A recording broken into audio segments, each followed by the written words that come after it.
Keep seeing weird object falling from the door threshold of my house. I don't know what this is and what I keep experiencing. And this happens randomly. When I cross one of my door threshold in my house, I see something clear, almost like a drop of water falling from the top of the door to the floor.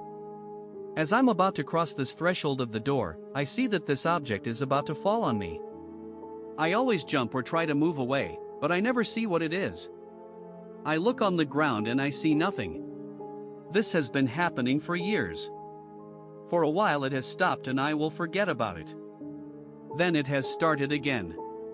This object is clear like water. I can never make out what it is. And it completely disappears before it falls to the ground.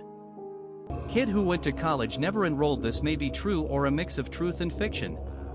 I heard this story in the 1990s.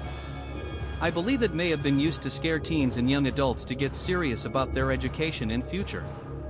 California, 1980s. A teenager graduates from high school, gets accepted into college. He lives in an off-campus apartment. His parents were paying for everything. He apparently stopped going to classes 2 weeks in. He lied to his parents for 4 years. He spent the time partying and chilling out. His parents drove upstate for his graduation and then took his own life, when he realized they would discover his series of lies. He wasn't graduating and he wasted their money. This isn't the Bart Whitaker case, 2003, but has similarities. Lemurman, this is a long shot and I can't believe I am in this subreddit after a personal experience. It was last year on Union Hills and 16th Street where I was driving along to the freeway and out of nowhere a lemur humanoid ran across the road. I wouldn't even say he ran, it was more like he awkwardly strode across in a fast walk as it was pretty tall, about 5 to 6 feet tall. I have looked up any sightings that could lead to some resemblance of what I saw, but turned up nothing. It looked closest to an Indri lemur. Keep in mind, I've never believed in any sort of strange phenomena prior to this. If anyone has any similar experience in the area, or at all, please corroborate with me here. Edit, this happened in Phoenix, Arizona and it was about 12 a.m. April of 2023. Little people in Appalachian Mountain stories. So at the age of 7 my family would go camping and my grandparents used to tell me, watch for the little people on your camping trips. I didn't believe them until I was 8. Me and my dad was down by the creek and my dad walked up to the camping spot and I see the little man about 2 foot tall and he was on the other side of the creek and was waving for me to go over there with him and I started to. Then my dad came back and I looked over across the creek. And he wasn't there anymore, and now that I'm older I looked it up and it's true, it's a folklore, so I still think I seen a little person. They draw people in the woods and use them as bait for food. Living in the middle of nowhere has to have some sort of perk, right? As odd as it sounds, I want to see more information below. Anything helps, even places to look for information or tips. So for insight, I've been craving some sort of encounter or experience for years now. Though I have an incredible fear of it actually occurring, something keeps bringing me back time and time again. My family has seen some things in the sky before, and I swear I do occasionally. We live in the middle of nowhere in Ohio, and the sky is always teeming with stars in the night for miles. Is there any way I can contact anything? Again, I know this sounds awful, but I want to see something, even if it's just once. But I'm afraid if I see it once, I'll want more, regardless of how scared I become. On another note, I've tried sleep paralysis and lucid dreaming for a few months now with little to no results. Does anyone have any tips? Mama takes pills so her eyes won't hatch. Mama takes pills so her eyes won't hatch, so her limbs don't stretch and her skin won't peel back. Mama takes pills so her teeth won't grow, so her hair won't shed and her fluids won't flow. Mama takes pills so her spine won't sprout, so her jaw stays hinged instead of jutting out. Mama takes pills so her skull won't swell, so her ribs don't crack and her body won't smell. Mama takes pills so her hunger stays gone and her strength stays low even after the dawn. Mama takes pills so her face won't split, so she won't howl deep and her tongues don't spit. Mama takes pills to keep Papa and me safe, but she's not in her bed and Papa won't wake. If you see my mama, you'd best keep away. Mama hasn't taken her pills today. My cute and creepy toddler I was cooking the other day and my 2-year-old son was in his high chair across the island. He was cheesing so hard towards the back corner of the kitchen. My dad had a heart attack and died in that exact spot nearly 2 years ago. I said, "What are you cheesing about, sir?" to my son and he said, "Grandpap." Ah ha ha ha ha. Grandpap. You know, Opa. I got goosebumps. We've never referred to my dad as Grandpap or Opa. Those were the two names he'd hoped my son would call him. We always just said my dad or grandpa when we talk about how much he loved our son. He died when our son was almost 5 months old. He spent so much time with him in the NICU and visited often when he came home. There is no way he remembers him. My first conscious memory, I saw a post about the first memory he ever had of his life. Well, I'll do the same. This is strange to me because it was about 17 or 16 years ago. I am 20 years old, and I remember it very well, but there are more recent memories that are difficult for me to detail, because the first memory image I have is that I was lying on a bed in the previous house where I lived with my parents and brothers. I remember that the sun came through the room and everything was illuminated in a beautiful way. When I get up, I go to the dining room and see my parents sitting talking. Well, that is my first memory.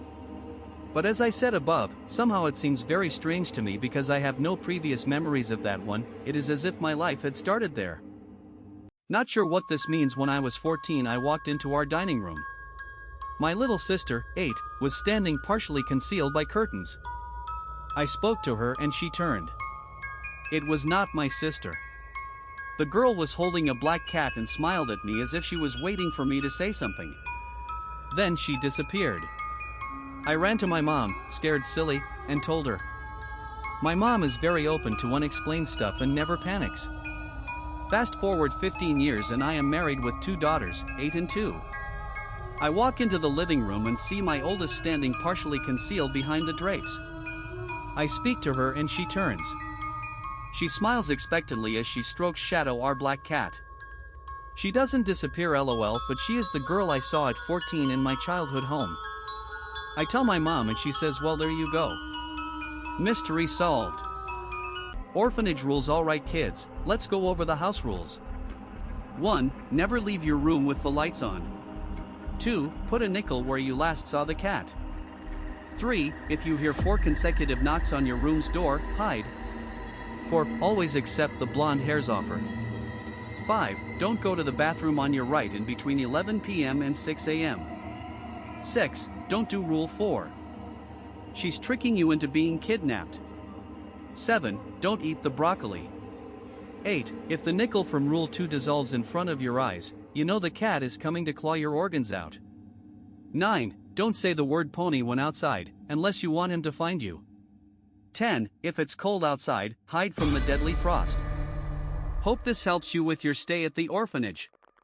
And remember, WEALLLOVEYOUHERE. Peter picked the pumpkins to store his wife's remains. 2 for lungs and then 1 each, contained her heart and then her brains. Peter paid no mind at all to her blood that flowed like wine, nor did he notice as that blood entwined amongst the vines. So Peter stacked her pumpkins in a patch out by the trees, once again ignoring as the moon called to the breeze. Late that night whilst Peter dreamt, his nightmare did come true, for his wife had gathered all her parts from underneath the moon. As Peter wept he peeked to see, just above the windowsill, where Peter saw his monstrous wife coming hastily for him still. Her face glowed like scorching embers that had been lit by the moonlight, carried by her body and members, made from twisted vines of deepest fright. Peter begged his God above to spare him so he can start anew. Yet his wife just marched on forward screeching, I'm coming after you. Pre-birth memory. I've had a vivid memory since I was a child, and it's still with me today. I recall being on a cloud, looking down at the earth below. I saw 2 people waving at me, calling me to come down. I'm pretty sure they're my parents, but the truth is, I'm not entirely sure whether it was just a dream or if there's more to it. Additionally, my dad told me that he had a dream before I was born in which I waved and greeted him. My mom, when she was pregnant with my sister, dreamed of a little baby in a basket being brought to her door. Was it just a product of my imagination, or did my soul somehow choose my parents? Did I enter my body at that moment, or was it just a coincidence? Have you ever had a similar experience that has left you wondering about the nature of reality? Question about encounters with the rake, wendigos, etc. So this probably sounds stupid, but I'm not really sure where to ask. Thankfully, I have never encountered these entities. However, I do live in the Appalachia region and near densely wooded areas. But in the case you ever encounter something, like the rake, ice cannibals, flesh pads, etc., what happens if you meet them with the same energy they give you? Entities like those call your name and scream and making eerie noises, but what happens if you mimic them? Does that make it worse? I understand that the best thing to do is just power walk back home and pretend you didn't hear or see it, but I can't help but wonder what happens if you not quite challenge it, but mimic it like it's mimicking you. Random smell of cologne at the cemetery. A week ago I had went to go visit my niece at night at the cemetery around 10 p.m.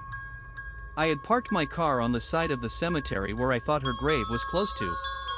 Turns out she was on the whole other side. LOL. Anyways, as I got down to find her, I smelled this very strong scent of cologne. When I say strong, it was as like I was smelling it straight out the bottle. It was only in one spot though, and the smell wasn't on a specific grave. It was in the middle of the walkway. It caught my attention, but I kept walking. I walked back again by that spot and I could still smell it in that specific spot just as strong. Never smelled it again anywhere else around the cemetery. Just thought it was weird because it is an open area and I was alone, huh? Red eyes. A few weeks ago I had a brief encounter, but it has stuck with me. I was walking along the sidewalk when a man coming from the opposite direction and walking towards me locked eyes onto me and wouldn't stop staring, not blinking at all. I could tell he was staring without looking directly at him, so I tried ignoring him at first, but then he kinda swung closer in front of me and put his face right up in mine, just inches away, and I could see his naturally dark-colored eyes were beyond bloodshot, like he had ruptured all the vessels on both sides in both eyes. He just looked me dead in the eye for a second and then moved away and kept on walking.